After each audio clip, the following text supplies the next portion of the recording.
Hebreus capítulo 13, versos 7 a 8. Não farei hoje, como costume, uma pregação expositiva, verso a verso, mas um estudo panorâmico, digamos assim, sobre o tema, os 5 solas, os princípios fundamentais da reforma protestante. Mas eu gostaria de ler como baliza o texto de Hebreus, capítulo 13, versos 7 a 8, que nos convida a lembrar dos nossos pais na fé. Diz assim a palavra de Deus: Lembrai-vos dos vossos guias, os quais vos falaram a palavra de Deus, e atentando para o êxito da sua carreira, imitai-lhes a fé. Jesus Cristo é o mesmo ontem e hoje e eternamente. Nós sabemos que o autor da carta aos Hebreus se dirigiu a uma comunidade que estava sob intensa perseguição. Aquela igreja era formada majoritariamente de judeus convertidos à fé e que estavam, em alguma medida, sendo tentados a abandonar o caminho por conta das perseguições, das aflições. E o autor da carta aos Hebreus vai mostrar a superioridade de Jesus Cristo em relação a tudo e a todos. Ele é superior à lei, ele é superior a Moisés, ele é superior aos anjos, a todos aqueles símbolos do Antigo Testamento. Cristo é central. E a partir do capítulo 11, ele vai dar uma palavra pastoral de encorajamento aos perseguidos, mostrando aquilo que nós chamamos de galeria dos heróis da fé. Basta observar o capítulo 11, em que ele vai mencionar personagens do Antigo Testamento, falar de como eles, a despeito das dificuldades, mantiveram-se firmes. E então, no capítulo 13, ele fala sobre lembrar dos guias, isto é, dos pais, dos mentores, das referências, de como eles vos falaram a palavra de Deus. E o autor da carta aos Hebreus faz um apelo para que aquela geração, aquela comunidade pudesse imitar a fé deles. Ele fala da atemporalidade de Jesus Cristo, é o mesmo ontem, hoje e eternamente. Portanto, é um bom exercício para nós cristãos aprender com aqueles que nos precederam na fé. Nós somos filhos do tempo e, via de regra, nós, na atual conjuntura, por variadas razões, desprezamos a história. E a gente precisa redescobrir a arte de aprender com aqueles que nos precederam. E quando eu digo aprender, não é romancear a história, é aprender com os acertos, mas também com os erros. Não é? Os antigos russos, né, os czaristas, diziam que quem só olha para trás perde um olho. Quem nunca olha para trás perde os dois. Então, a gente precisa fazer esse exercício para aprender. E hoje, pela manhã, eu quero fazer um exercício com os irmãos, rememorando eventos que aconteceram no século XVI. Por quê? Na próxima terça-feira, 31 de outubro, será celebrado os 506 anos da Reforma Protestante. Essa é uma data simbólica, porque foi no dia 31 de outubro que Martinho Lutero fixou nas portas do Castelo de Wittenberg as famosas 95 teses. E a partir dali, nós temos essa data referência desse movimento que eclode na Saxônia. A Alemanha daqueles dias não era a Alemanha que nós conhecemos hoje. A Alemanha de hoje é uma Alemanha que nasce com Bismarck, muito recentemente, mas o fato é que nasce naquela região e, muito rapidamente, reconfigura toda a Europa, e aqueles eventos todos vão ter muitas implicações políticas, sociais, econômicas, vai reconfigurar o mundo. E, em alguma medida, isso nos afetou também. Nós estamos aqui hoje como herdeiros da Reforma, somos uma igreja batista. Pois bem, eu queria ler para vocês, a guisa de introdução ainda, dessas 95 teses, 2, porque quem já teve acesso a essas teses, que eram, na verdade, proposições colocadas num castelo, que era o mural da universidade, convidando a comunidade acadêmica para um debate sobre um tema. Qual era o tema? As indulgências. Ele escreveu em latim e só tinha acesso àquela língua os acadêmicos. Então, Lutero escreveu convidando os professores, a comunidade de clérigos para o debate acerca das indulgências. E as 95 teses é fundamentalmente uma crítica ao sistema, que era já muito antigo e que naquele momento tinha alcançado seu ápice, digamos assim, de imoralidade, rompendo todas as balizas morais para levantar recursos, principalmente para concluir a Catedral, a Basílica de São Pedro em Roma. Vou ler para vocês 2 das 95 teses. A 52 diz assim: vã é a confiança na salvação por meio de cartas de indulgências, mesmo que o comissário ou até mesmo o próprio Papa desse sua alma como garantia pelas mesmas. Então Lutero, ousadamente, como lhe era característica da personalidade dele, ele contesta dizendo, não tem valor para a redenção de uma alma essas cartas de indulgência, que era um documento supostamente emitido pela igreja para perdoar os pecados daqueles que adquirissem esse documento, que a igreja administrava como tendo o tesouro dos méritos. Pois bem, ele então diz, olha, não tem valor nenhum, nem mesmo se o próprio Papa oferecesse a alma como garantia. Então, foi muito ousado no que ele disse. E na tese 62, ele faz o contraponto, dizendo o seguinte, o verdadeiro tesouro da igreja é o santíssimo evangelho da glória e da graça de Deus. Então, está estabelecida aqui uma característica fundamental, e daí, mais à frente, é chamado de protestante, porque é um protesto contra aquela prática que, repito, já era antiga, mas que naquele momento, no final do século XV e no início do século XVI, tinha chegado ao ápice das suas práticas, e Lutero então se levanta, como outros já haviam se levantado e silenciados por variadas razões, mas então se levanta e contesta. Bem, a reforma, eu diria, foi um movimento dentro da igreja do século XVI, que propôs um retorno às Sagradas Escrituras e promoveu um amplo movimento de renovação ética e espiritual na vida da igreja, uma espécie de redescoberta do Evangelho. É um movimento fundamentalmente de natureza espiritual, mas certamente tinha dimensões políticas, até porque havia naquele momento uma relação estreita, uma unidade orgânica entre a igreja e o Estado, dimensões políticas, econômicas, sociais e culturais, com profundas implicações na civilização ocidental. A Europa e o Novo Mundo foram profundamente impactadas a partir da Reforma Protestante. Qualquer pessoa honesta que vai ler um livro de história sabe que os eventos que aconteceram no século XV e XVI mudaram o mundo. A gente tem ali o início da Era Moderna, a Renascença, as grandes navegações, os descobrimentos do Novo Mundo e a Reforma Protestante, que foi um movimento de grande impacto. Mas eu tenho dito, especialmente aos alunos de História da Igreja, que história não é romance. Então, eu não estou entre aqueles que romanceiam a história e pintam a reforma como um movimento puro e os reformadores como pessoas limpinhas. Então, eu queria, ainda à guisa de introdução, fazer duas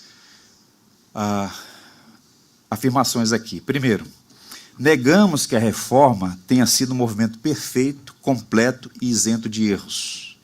Celebrar o dia da reforma não significa endossar erros e fracassos. No entanto, afirmamos que a reforma foi um poderoso movimento que promoveu o bem da igreja através do resgate de doutrinas bíblicas e da renovação da fé e da piedade cristãs. Percebem a diferença? Você não endossa os erros, mas, ao mesmo tempo, reconhece que foi um movimento que fez bem à igreja. Segundo, negamos que os reformadores tenham sido homens impecáveis e corretos em todos os pontos da teologia. No entanto, afirmamos que os reformadores eram comprometidos com o Evangelho e submeteram seus ensinos à soberana palavra de Deus. Os reformadores, nem eles mesmos, ousaram dizer que eram infalíveis ou que tinham descoberto um novo evangelho. Eles não eram inovadores, excêntricos, muito pelo contrário. Eles não estavam propondo inovações, excentricidades, todos eles, sem exceção, estavam argumentando uma reforma, em favor de uma reforma, de um retorno às Escrituras. Lutero, por exemplo, logo no início desse movimento, quando ele vai ter uma audiência com o príncipe da Alemanha, o Frederico, ele compara a igreja a um navio. Ele diz, olha, o navio, de tempos em tempos, ele tem que ser levado ao estaleiro, erguido, e tem que ser feita uma manutenção, raspar as cracas que aderem ao casco, para que ele, voltando ao mar, consiga cumprir a sua missão e ter velocidade. Então, de tempos em tempos, a igreja precisa parar e remover as cracas que aderem ao casco. Por isso a expressão igreja reformada, sempre reformando. Porque a igreja é uma comunidade de pecadores. Então, inevitavelmente, vão surgindo situações em que ela precisa se autoexaminar e manter sempre essa permanente vigilância para não permitir nem a infiltração de heresias, nem de comportamentos impróprios ao Evangelho. Portanto, eles não eram excêntricos, invencionistas, muito pelo contrário, estavam buscando um movimento de retorno à sã doutrina. No que tange à Igreja Batista, percebam, muitas igrejas batistas ignoram sua herança reformada. Tem circulado uma fake news que diz assim: os batistas não são protestantes. O argumento é que não existe vínculo entre os batistas e o protestantismo histórico. Essa lenda landmarquista, ela começa no século XIX com um movimento no sul dos Estados Unidos, landmarquismo, movimento de retorno aos velhos marcos, extremamente sectarista e soberbo, que não conseguia enxergar essa historicidade a partir da reforma protestante e que se ufanava de dizer que os batistas tinham um sucessionismo desde os dias apostólicos. E então, a partir de um livro chamado Rastro de Sangue, de um homem chamado James Carroll, eles fizeram então uma linha ininterrupta, dizendo que os batistas tinham outros nomes, mas sempre estavam presentes na história. Então nós não temos vínculo com o protestantismo, nós estamos, na verdade, sempre presentes na história. Isso é uma lenda landmarquista. Do ponto de vista histórico, documental, do ponto de vista da honestidade intelectual, os batistas surgem na Inglaterra, no século XVII, e têm relação estreita com os movimentos reformistas em solo inglês. Movimento puritano, movimento separatista, isso é documento. Para citar o Timothy George, numa obra que a gente vai publicar ano que vem, se o senhor permitir, Teólogos da Tradição Batista, Timothy George é uma das maiores autoridades, historiador renomado, inclusive é o porta-voz da Convenção Batista do Sul, com outras tradições cristãs no mundo.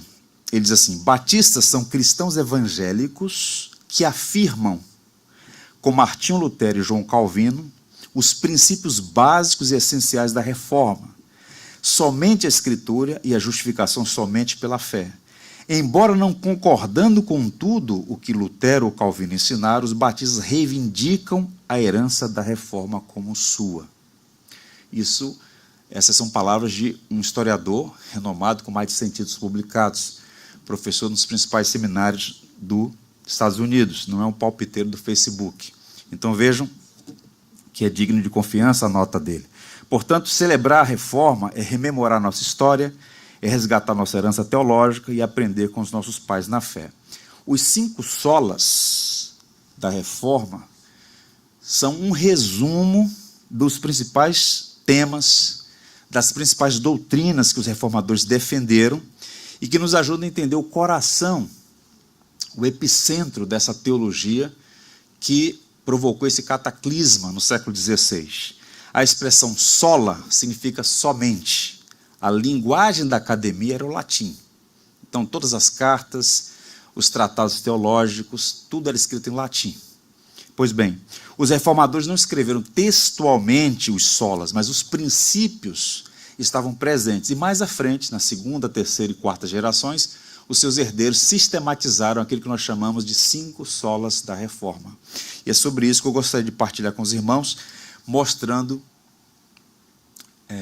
essas verdades basilares e tentando mostrar ainda como essas verdades são extremamente importantes para o nosso tempo e, em alguma medida, como a igreja evangélica se distanciou desses princípios e como nós precisamos, de fato, de um retorno a esses padrões que os reformadores propuseram lá atrás, no século XVI, 506 anos atrás. Vejamos, o primeiro ponto aí é o sola Escritura, ou somente Escritura.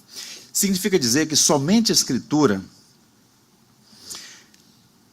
somente a Bíblia é a palavra de Deus inspirada, autoridade inerrante, suficiente e definitiva para a igreja. A Bíblia é a única regra de fé e prática, suprema autoridade de doutrina e vida, o tribunal supremo da nossa consciência e o árbitro de todas as controvérsias. Eu sei que vocês aqui, pelo menos alguns de vocês, cresceram no ambiente de uma igreja batista. Eu cresci ouvindo meu pastor dizer assim: a Bíblia é a nossa única regra de fé e prática. Quantos já ouviram falar isso? Bem, essa é uma herança protestante. Essa é uma expressão que nasce nesse contexto. Por que razão? A Bíblia é a fonte suprema de autoridade para assuntos de doutrina e prática. Ou seja, determina nossas crenças e os nossos comportamentos, a nossa doutrina e a nossa ética. Então os reformadores reconheceram a inspiração, a autoridade, a inerrância e a suficiência da Escritura. Ontem, por exemplo, quando os nossos irmãos fizeram a sua apresentação da doutrina da Escritura, eles falaram sobre esses 4 elementos distintivos da doutrina da Escritura. A Bíblia tem autoridade, ela é inerrante, ela é inspirada e ela é suficiente. Pois bem, no que tange a inspiração e a inerrância, a igreja romana não teve nenhuma divergência com os reformadores. Mas no que tange a autoridade e a suficiência, aqui houve então uma controvérsia e um ponto de inflexão. Por que razão? A igreja romana alega ainda hoje ter autoridade igual ou superior à Bíblia, porque é mais antiga e guardiã da Escritura. Então a Bíblia é vista como norma normata, isto é, norma governada pela igreja. Então a igreja está acima da Escritura. A Reforma contestou isso, afirmando que a igreja não criou a palavra, mas foi a palavra, pelo poder do Espírito, que criou a igreja. Então eles propuseram o seguinte: a Bíblia é normans, norma determinante, porque governa a igreja. Ou seja, não é a igreja que governa a Bíblia, é a Bíblia que governa a igreja.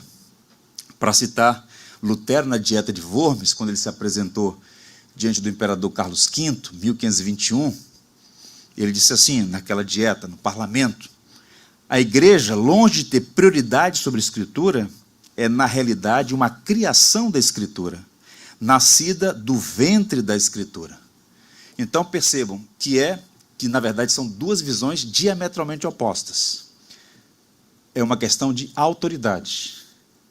Na visão romana, a igreja está sobre a Escritura. Na visão protestante, a igreja está sob a Escritura. Percebam? Então, a Bíblia, para nós protestantes, ela é a suprema autoridade em questão de fé e conduta, ela é a nossa única regra de fé e prática, a autoridade da Bíblia não procede de qualquer igreja ou concílio, a autoridade da própria igreja precisa estar debaixo da autoridade da Escritura. Então, no que tange a autoridade, surgiu o primeiro conflito aqui, irreconciliável até hoje. No que tange a suficiência, surgiu também um outro problema.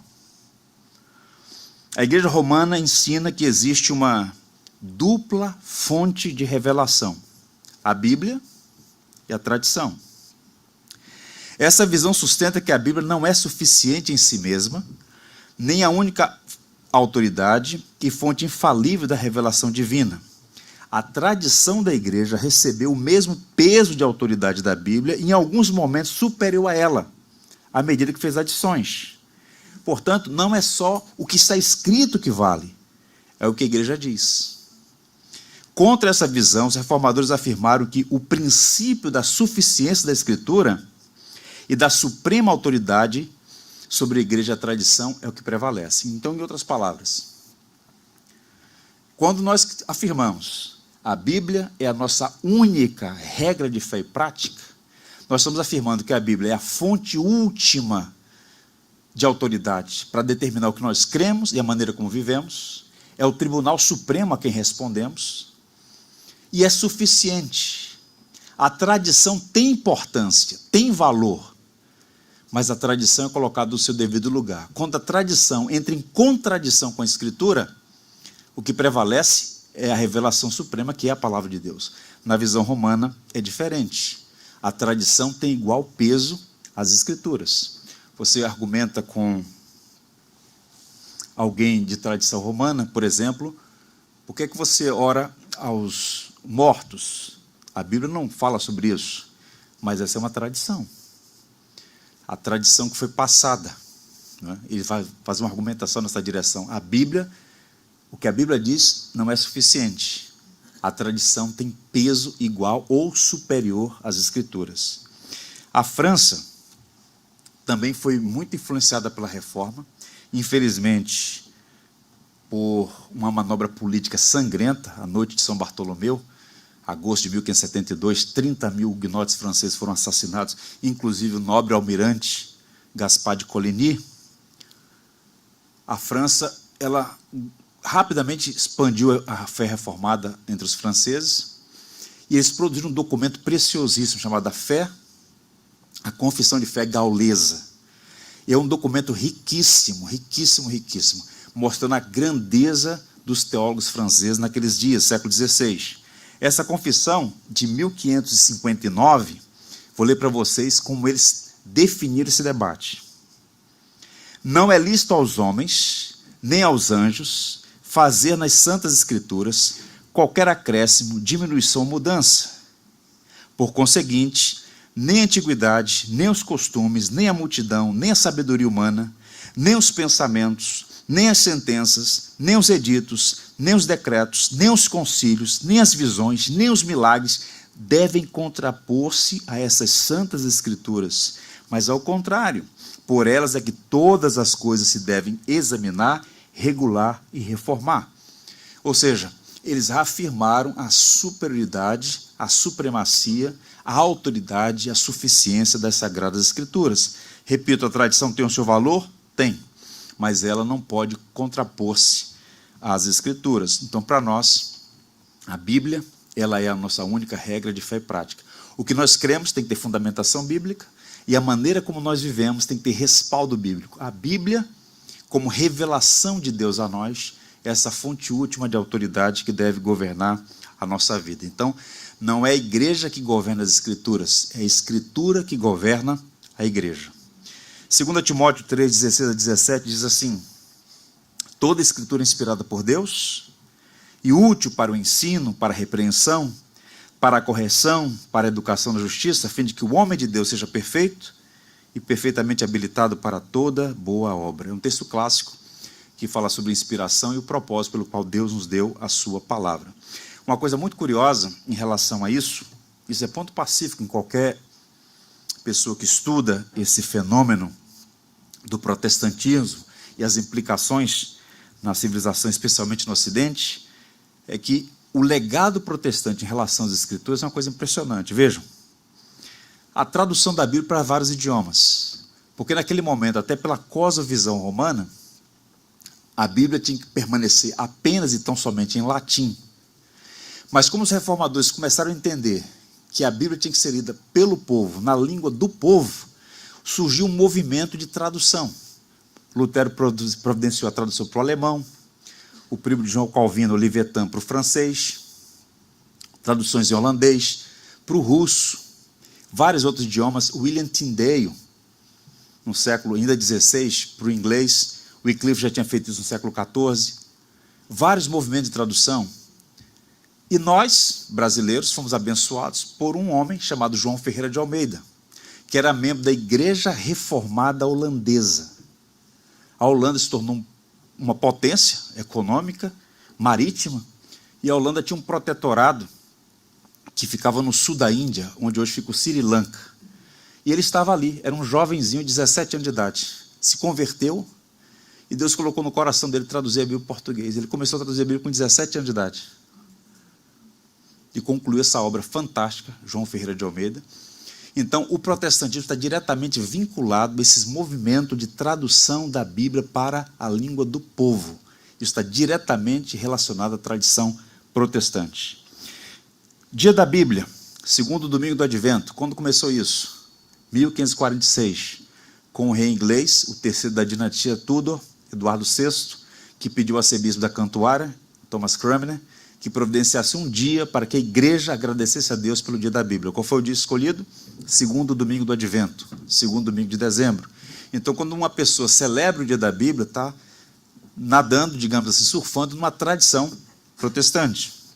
As sociedades bíblicas, a organização da escola bíblica dominical, que surge na Inglaterra também com o protestantismo. Então, há uma relação estreita entre somente a Escritura e esse grande legado protestante relacionado à tradição bíblica. Portanto, temos muito que louvar a Deus por isso e manter essa tradição de ser o povo da Bíblia que conhece, ama e anuncia a palavra de Deus. O segundo ponto desse conjunto de 5 é o Solus Christus, relacionado à pessoa de Jesus. Somente Cristo é um princípio fundamental da fé. Está no centro e conecta a um sistema teológico com 2 pilares. Quais são eles? A identidade exclusiva de Cristo e sua obra suficiente. Então a Reforma Protestante reivindicou a singularidade de Jesus e a suficiência de sua obra. Quem é Jesus? Ele é o Senhor da igreja, ele é o único mediador entre Deus e o homem e o Salvador perfeito e exclusivo do seu povo. Então os reformadores colocaram Cristo no centro, da expressão cristocêntrica a mensagem, porque só existe igreja em Cristo. Cristo é tudo. Se Cristo é colocado de lado, tudo vai perder o seu sentido e o seu valor. O maior teólogo da Holanda, para muitos, e eu concordo, foi um homem chamado Herman Bavinck. E Bavinck disse assim: a doutrina de Cristo não é o ponto de partida, mas certamente é o ponto central de todo o sistema doutrinal da fé. Todos os outros dogmas ou preparam para ela ou são inferidos dela. Nela, como o cerne da dogmática, pulsa toda a vida ético-religiosa do cristianismo. Em outras palavras, se alguém quer entender o evangelho, se alguém quer entender o cristianismo, o propósito pelo qual Deus fez todas as coisas em Cristo, precisa entender a mensagem da cruz. Quem é Jesus? O que ele fez? Quais são os propósitos pelos quais Deus, em Jesus Cristo, está empreendendo essa obra extraordinária? Então, à luz disso, didaticamente, vejamos então algumas verdades basilares e inegociáveis da fé relacionada a esse solus Christus, ou somente Cristo. A primeira verdade é esta: Jesus Cristo é a pedra fundamental da igreja. Referência, 1 Coríntios 3:11. Ninguém pode lançar outro fundamento além do que foi posto, o qual é Jesus Cristo.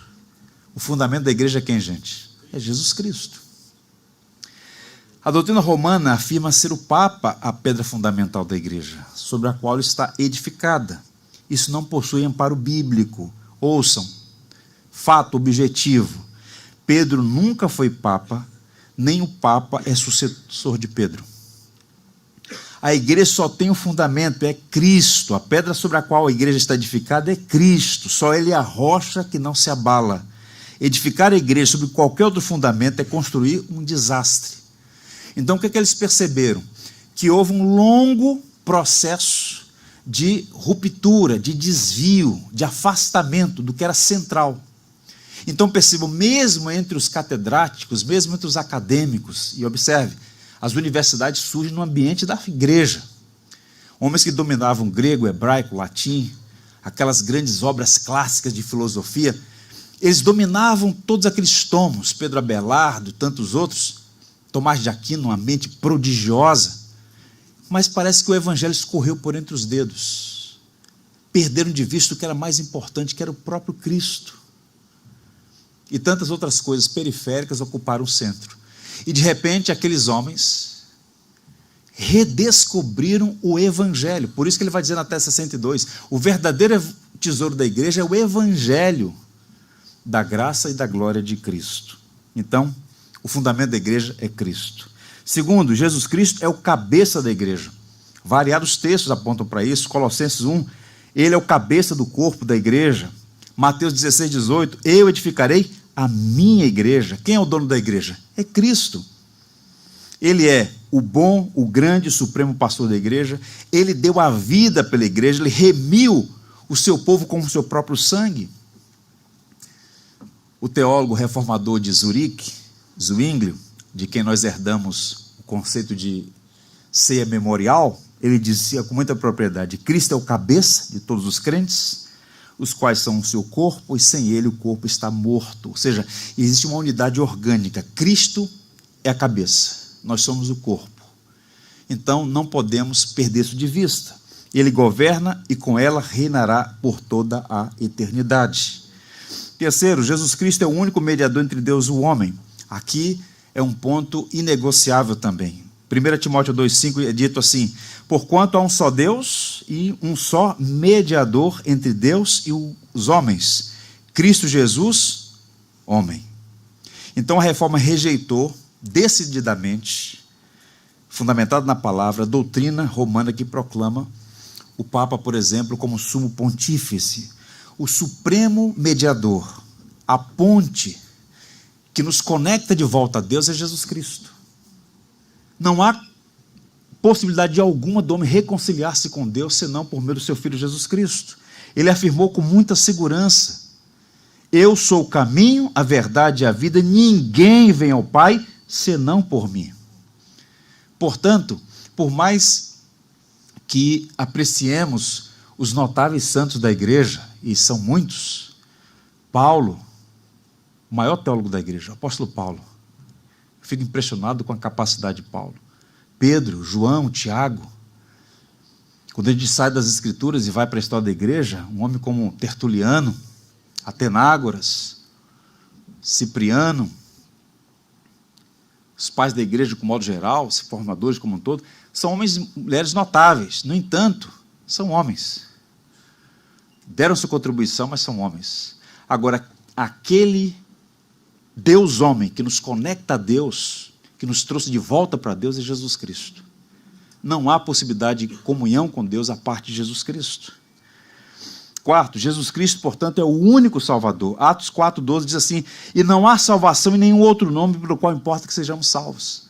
Pedro, se dirigindo a uma audiência, ele diz: olha, não há salvação em nenhum outro nome pelo qual importa que sejamos salvos, é somente pelo nome bendito de Jesus. Então a salvação não é alcançada por sacramentos ministrados pela igreja, não é alcançada por obras, por salvação, por votos, por sacramentos, pela mediação de Maria. Não, a salvação é pela graça mediante a fé. Isso não vem de nós, é dom de Deus, e tão somente de Deus. Isso é tão sério para nós, que no século XVII, logo quando surgimos na Inglaterra, e depois daquele período de intensa perseguição, os batistas surgem no início do século XVII, um tempo de muita instabilidade política na Inglaterra, e aí surge a Revolução Gloriosa, em 1688, e pela primeira vez a Inglaterra se torna uma monarquia constitucional, com Guilherme e Maria I. E então, num ano subsequente, em 1689, os batistas elaboram e publicam um documento que é o mais influente de todos entre os batistas, a Confissão Batista de 1689. Amplo, profundo, extraordinário documento. Nessa obra, no capítulo 8, artigo 1º, os nossos pais na fé disseram o seguinte: em seu propósito eterno, e de acordo com o pacto estabelecido entre ambos, aprove a Deus escolher e destinar o Senhor Jesus Cristo, seu único Filho, para ser o mediador entre Deus e os homens, para ser o profeta, sacerdote e rei, o cabeça e o salvador de sua igreja, o herdeiro de todas as coisas e juiz do mundo. Desde toda a eternidade, Deus deu-lhe um povo para ser sua descendência, e para que em tempo esse povo seja por ele redimido, chamado, justificado, santificado e glorificado. Então Cristo é aquele que nos trouxe de volta para Deus. É o nosso profeta, sacerdote e rei.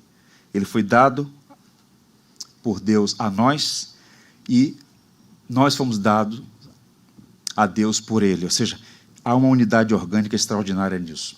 Enquanto eu estava meditando relação, nessa bênção que existe entre nós, a nós por causa de Jesus Cristo, lembrei de uma história relacionada a um leilão de quadros, que diz assim: um homem muito próspero estava ainda num período de luto, de entristecimento muito grande, porque ele perdeu seu filho, único filho, e era um homem culto, um homem distinto. Ele tinha uma coleção preciosíssima, rara, de muitos quadros. Vivia no contexto europeu, na região de Viena, a Áustria. E então, ele marca um leilão. Ele já está no final da vida, e ele então deixa lá no seu testamento: quando eu morrer, eu quero que essa coleção de obras de arte seja leiloada. Estabelece tudo, deixa tudo organizado. E então, o leilão vai acontecer, e há uma expectativa muito grande, porque entre esses colecionadores sabia-se que havia ali uma coleção muito preciosa de obras de arte. E o leiloeiro diz: olha, o primeiro leilão vai ser desse quadro, que era um quadro pintado pelo filho dele, que não era um grande artista, mas aquele quadro tinha grande valor simbólico para o pai. E o pai apreciava muito porque tinha a memória do filho ali. E então, esse é o primeiro quadro a ser leiloado. Quem vai ofertar? E ali, timidamente, alguém oferta um valor ínfimo. Alguém mais? E um olha para o outro, ninguém tem interesse naquele quadro. Eles estavam ali interessados nos outros quadros, na coleção rara e preciosíssima. E, de repente, o leiloeiro, aquelas palavras protocolares: dou-lhe uma, dou-lhe duas, dou-lhe três, bate o martelo e diz: olha, o leilão está encerrado. Todo um olha para o outro, e ele abre o testamento e lê. E o testamento está escrito: quem comprar esse quadro terá direito a todos os outros. Era o desejo dele, que quem tivesse aquele quadro fosse abençoado com todos os outros. E aí, essa história contada por Spurgeon, ele diz assim: isso nos remete à palavra do apóstolo João: quem tem um filho tem a vida, quem não tem o filho de Deus não tem a vida. A bênção de Deus ao ser humano está vinculada à pessoa de Jesus Cristo. Não há nada de Deus para você a parte de Jesus Cristo. Tudo de Deus para você está relacionado à pessoa de Cristo. Tudo que eu digo, bênçãos da eternidade, porque Deus faz nascer o sol e a chuva para ímpios e justos, não é isso que ele diz? A bênção benevolente é para todos, mas a complacência, este amor eletivo, as bênçãos para a eternidade é para aqueles que estão em Cristo Jesus. Por isso, ele é o único e suficiente mediador. Solos Christus é o que eles afirmaram. Um outro elemento ainda: somente a graça é um princípio que enfatiza a salvação como um dom de Deus, independente das obras. Por meio de sua graça soberana e suficiente, Deus salva pecadores. E essa obra é exclusivamente de Deus. Há um debate muito antigo relacionado a Agostinho, também foi um dos grandes teólogos da igreja. Agostinho entrou em debate com um homem chamado Pelágio. E a partir disso ele publicou duas grandes obras chamadas Graça. E Pelágio argumentava que o homem foi afetado pelo pecado, mas não houve uma corrupção radical. De modo que o homem natural, ele tem poder em si mesmo, poder inerente, de por si mesmo escolher a Deus, de fazer o bem. Agostinho contestou este poder da vontade, porque na perspectiva cristã, Agostinho vai elaborar o chamado pecado original. O pecado afetou todo o ser humano e todas as partes do ser humano, inclusive a volição. A vontade está cativa. O homem só faz o que quer. Por a vontade estar cativa ao pecado, a vontade está inclinada para o mal. Então Agostinho entrou em debate com Pelágio. Pelágio foi condenado por heresia e prevaleceu então a perspectiva agostiniana. No entanto, com o decurso do tempo, prevaleceu o que é chamado de semipelagianismo, que é a visão romanista e inclusive da maioria das igrejas evangélicas hoje, que é uma visão sinergística. O que significa dizer isso? O homem foi afetado pelo pecado, mas ele não morreu. Ele ainda pode alguma coisa. Então a salvação é apresentada para muitos como sendo um consórcio, como sendo uma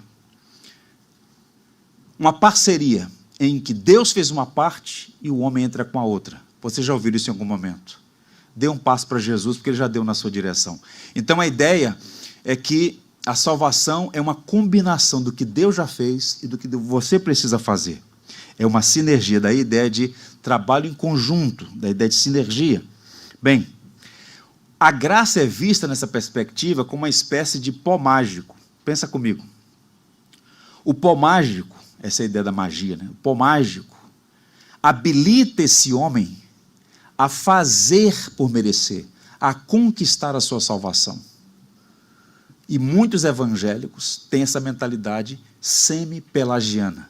Ele não acredita, ele não verbaliza que ele é bom por natureza, que ele é perfeito, moralmente perfeito.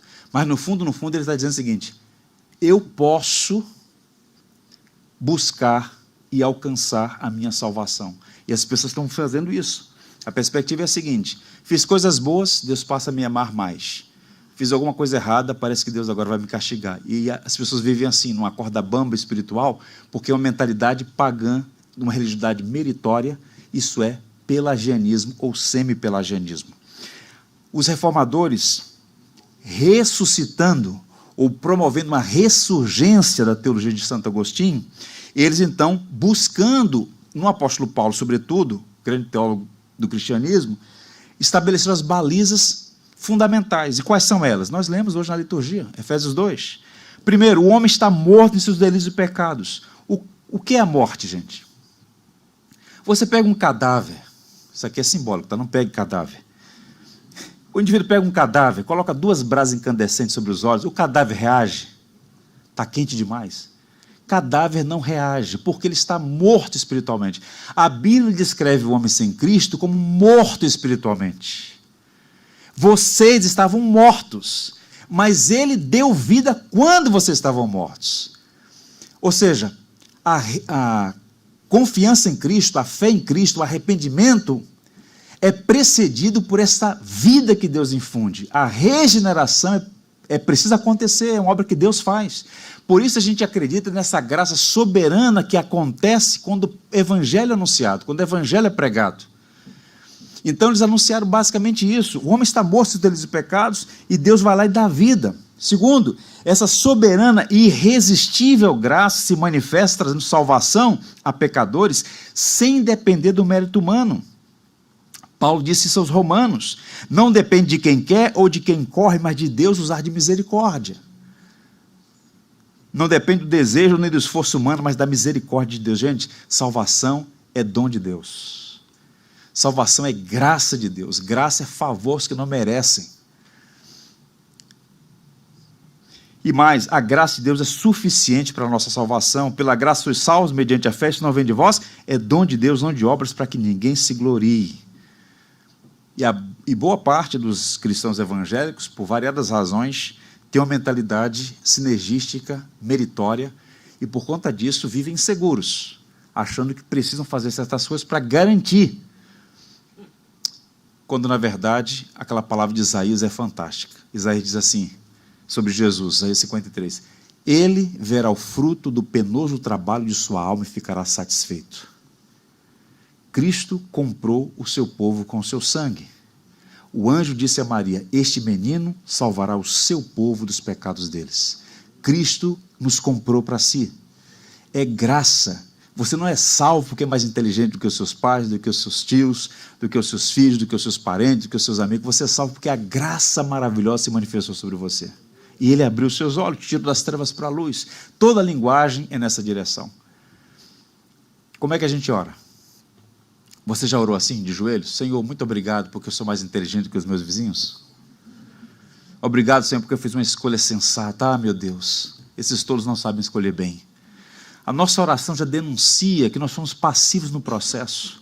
Senhor, obrigado, porque a tua graça me alcançou. Eu estava no fundo do poço, o Senhor abriu os meus olhos. A gente sempre atribui a Deus o mérito por essa obra. O livro de Apocalipse vai dizer que nós, a grande multidão dos salvos, em pé, vestido de vestiduras brancas, diante de Deus e do Cordeiro, dizemos: ao nosso Deus pertence a salvação. Se pertence a Ele, é dele, Ele dá. E Ele nos deu para a glória dele. E sola fide, somente a fé. O que significa dizer isso? Somente a fé é um princípio que aponta para a causa instrumental da salvação. A base, a causa, digamos assim, material, é a graça operada no sacrifício de Cristo. O instrumento através do qual a gente recebe isso é a fé. A justificação do pecador é pela graça mediante a fé. E o que significa dizer isso? Outra palavra que precisa ser redimida. Todo mundo tem algum tipo de fé. No Brasil, crédulo como o nosso, todo mundo tem algum tipo de fé. Mas fé salvadora, fé salvífica, fé bíblica, ela tem seus distintivos. Quais são eles? Primeiro, a fé salvadora é mais do que assentimento intelectual da verdade. Lembram de Tiago, irmão do Senhor? Na carta ele diz: olha, você crê que Deus é um só? Fazes bem. Os demônios creem e tremem. Ou seja, crer em algumas verdades não é suficiente. Se alguém afirma assim: eu creio que Jesus Cristo veio a este mundo, isso é verdade, mas não é suficiente. Eu creio que Jesus Cristo morreu naquela cruz, é verdade, mas não é suficiente. Eu creio que Jesus Cristo ressuscitou dos mortos, é verdade, mas não é suficiente. É um conjunto de coisas conectadas. A primeira coisa é o assentimento intelectual. É o concordar com a proposição, com a verdade. Mas só ela por si não é suficiente. Tanto é que Jesus disse para aqueles homens: vocês fizeram certas coisas, mas eu não conheço vocês. Segundo elemento, a fé salvadora é um dom exclusivo de Deus e não um merecimento humano. Esta fé salvadora, ela é caracterizada por esse assentimento à verdade e, mais do que isso, por uma profunda confiança de que o que Jesus Cristo fez é suficiente para a salvação. Envolve a razão, mas também envolve as emoções. O que ele fez é suficiente. É um assentimento, é uma concordância com o que Cristo fez, é suficiente para a nossa salvação. A fé salvadora, portanto, não é apenas um conhecimento, nem um sentimento, mas uma confiança exclusiva e absoluta na pessoa e obra de Jesus Cristo, nosso Salvador. E terceiro, a fé salvadora é um instrumento mediante a qual recebemos a vida eterna. A fé não é base da salvação, mas é o instrumento da apropriação. Os antigos diziam, faziam uma comparação assim: a fé é como a mão estendida do mendigo recebendo o presente de um rei. Então, é preciso estender as mãos para receber a dádiva. Mas o próprio ato de estender a mão já é um sinal de que você recebeu a graça de fazê-lo. Porque o morto não pode estender a mão. Só estende a mão quem recebeu vida. Então, a fé também é um dom de Deus. Não é isso que a Bíblia diz? A fé não é de todos, a fé também é um dom de Deus. Então, falar sobre somente a fé, está falando sobre a causa instrumental, como recurso que Deus nos dá para a salvação. Justificados, pois mediante a fé temos paz com Deus, por intermédio de nosso Senhor Jesus Cristo. Louvado seja Deus por sua graça e misericórdia sobre nós. E por fim, o soli Deo glória, ou somente a Deus glória, é um elo que conecta, então, portanto, todos esses princípios, né? Começa com a Escritura e termina com a Deus dando glória. Significa dizer o seguinte: tudo que Deus faz, irmãos, Ele faz com um propósito. Somente Deus é digno de receber a honra, a glória e o louvor. O Deus Trino exalta a si mesmo pela majestade de sua glória. Agora vejam, uma pergunta tem sido feita com muita recorrência, é a seguinte: por que Deus deseja ser glorificado pelos homens? Essa é uma pergunta. Por que os fez para a sua própria glória? A resposta a essas questões está em um dos pontos focais da teologia reformada. E um dos conceitos mais importantes na teologia cristã é basicamente o seguinte: a gente só pode entender essa pergunta se compreendermos o motivo pelo qual Deus criou o ser humano. E nos catecismos da igreja cristã, essa é uma pergunta muito importante. E a pergunta feita é: qual é o principal fim do homem? Qual é o propósito último pelo qual o homem foi criado? Glorificar a Deus e desfrutá-lo para sempre. Isaías diz assim: a todos quantos chamam pelo meu nome e creem para a minha glória e que os formei. Ou seja, nós fomos criados por Deus e para a glória de Deus.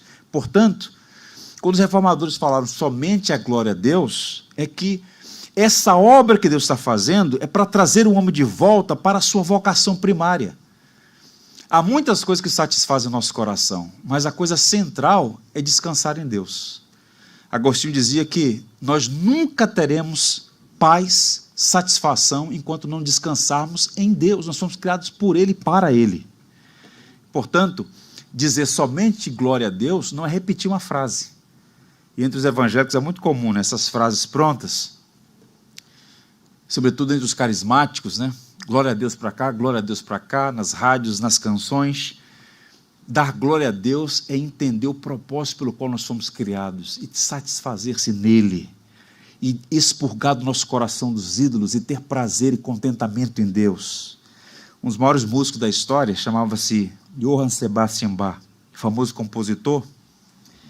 Ele assinava todas as suas composições, sem exceção, todas, na casa dele, em Eisenach, na Alemanha, uma casa-museu. Está lá as partituras, todas as partituras têm duas frases em latim: Agnus Dei, Cordeiro de Deus, ou então simplesmente STG, só lhe deu glória. Ele era um cristão reformado. Ele entendia que toda a música que ele produzia, toda a arte que Deus lhe deu a capacidade de produzir, era devolução a Deus, era para a glória de Deus. A arte, a música, a cultura, tudo sendo devolvida para o Criador, que é a fonte primária de tudo que é bom, tudo que é belo, tudo que é amável. Então Bach entendeu perfeitamente isso. Outro músico fantástico, Handel, grande compositor também, evangélico como nós, ele disse: que privilégio ser membro da igreja evangélica, saber que meus pecados estão perdoados. Se fôssemos deixados à mercê dos homens, meu Deus, o que seria de nós? Te damos graças por tua graça. Portanto, o cristão é alguém que pode dizer: aleluia, a salvação e a glória e o poder são do nosso Deus. Amém. Apocalipse 19:1. Aleluia, a salvação e a glória e o poder são do nosso Deus. Quantos concordam com isso? Amém. Louvado seja Deus por sua graça. Portanto, eu encerro dizendo o seguinte: os princípios basilares da reforma, esses 5 solas, em resumo são: primeiro, a Bíblia, nosso único fundamento. E aqui eu deixo uma palavra de exortação a você. Você precisa conhecer mais as Escrituras. Você precisa devotar mais tempo à palavra de Deus. Ler, estudar, praticar, viver, proclamar. A Bíblia é a palavra de Deus. Autoridade sobre nós, suficiente, inerrante. E certamente ela é viva e eficaz para dirigir os nossos passos neste mundo caído. Portanto, para nós cristãos de tradição protestante evangélica, a Bíblia é o único fundamento. Segundo, Cristo é a nossa única esperança. Tudo o que nós somos, toda a nossa esperança está depositada na pessoa de Jesus Cristo. Nós apreciamos a tradição da igreja, como é bom estudar a história da igreja, aprender com os nossos pais na fé. Como é bom, por exemplo, ler as Escrituras e ver homens como Paulo, Pedro, mulheres notáveis como Esther, Ruth, Maria, Lídia. Mas só Cristo salva, Cristo é a nossa esperança. O Catecismo de Heidelberg começa com a pergunta: qual é a nossa única esperança na vida e na morte? A nossa esperança é Jesus Cristo, que com seu sangue nos perdoa dos pecados. Então guarde isso: Cristo é a nossa única esperança. A graça é nosso único evangelho. Nunca se esqueça: obras não salvam. E com isso eu não estou desencorajando você a viver uma vida correta. Muito pelo contrário, nós devemos viver uma vida correta como sinal da autenticidade da nossa fé. Mas nunca se esqueça que você foi salvo por causa da graça de Deus em Cristo Jesus. Não é pelo que nós fizemos, mas pelo que Cristo fez. Isso muda tudo. A lei diz, obedeça e seja salvo. Ninguém obedeceu. O Evangelho diz, você já foi salvo, agora obedeça. É diferente, faz toda a diferença. A nossa obediência é expressão de afeto, de amor, de gratidão a Deus. Portanto, a graça é nosso único evangelho. A fé é nosso único instrumento. Ninguém jamais viu a Deus, disse João. Nós cremos no Deus invisível, que se revelou na pessoa de Jesus. É pela fé no sentido de que nós cremos nas Escrituras Sagradas. Nós confiamos. Jesus diz, bem-aventurados são aqueles que não viram e creram. Nós não o vimos, mas nós cremos no Senhor Jesus. E um dia nós o veremos. Isso é fé. É uma confiança na pessoa de Cristo, naquilo que Ele fez e naquilo que Ele vai completar no segundo advento. E, portanto, a glória de Deus é o nosso único alvo. Portanto, viva para a glória dEle. Qual é a sua vocação? Qual é o seu serviço? O que é que você faz da vida? Seja na esfera da igreja, na esfera dos trabalhos lá fora, faça tudo para a glória de Deus. Quer comais, quer bebais, ou faças qualquer outra coisa, faças tudo para a glória de Deus. Porque dele, e por meio dele, e para ele são todas as coisas. A ele, pois, a glória eternamente. Amém. Louvado seja Deus. Vamos ficar em pé e vamos orar.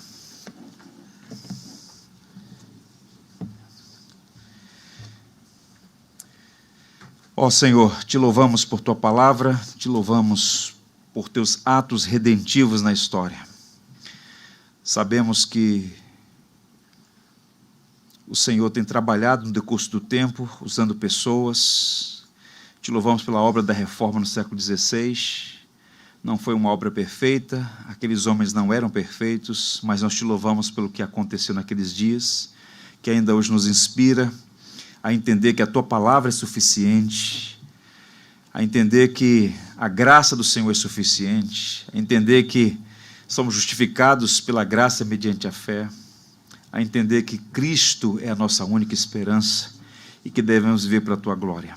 Senhor, ajuda-nos como herdeiros da reforma a dar continuidade a essa obra. Vivemos em um mundo caído, no meio de uma revolução cultural danosa. Ó Senhor, tem compaixão de nós e ajuda-nos a levar adiante a tocha do Evangelho, a anunciar Cristo crucificado e ressurreto este mundo, para que mais e mais pessoas tenham a alegria de conhecer o Senhor, de amar o Senhor, de ter a alegria da salvação. Abençoa esta igreja, Senhor, fortalece este pequeno rebanho que foi edificado sobre o fundamento, sobre a rocha indestrutível que é Jesus Cristo. Ele é o fundamento da igreja, Ele é tudo para nós. É por meio dEle, para a glória dEle que nós oramos. Amém. Vamos encerrar cantando um belo hino da nossa tradição. Tudo que tens feito, por tudo que vais fazer, por tuas promessas e tudo que és, eu quero te agradecer com todo o meu ser. Te agradeço, Senhor, te agradeço, meu Senhor,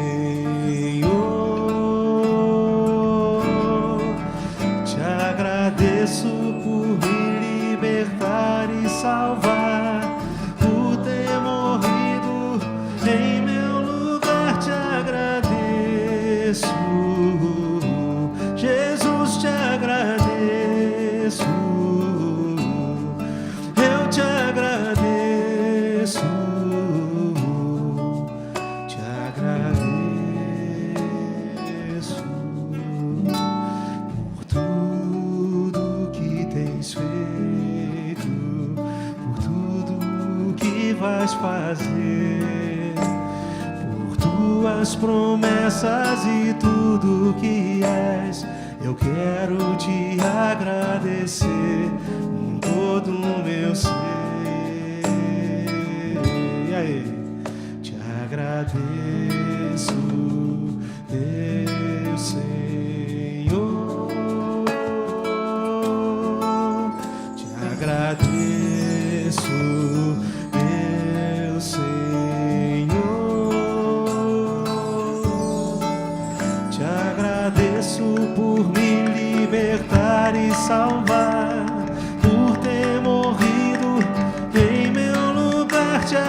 agradeço, Jesus, te agradeço.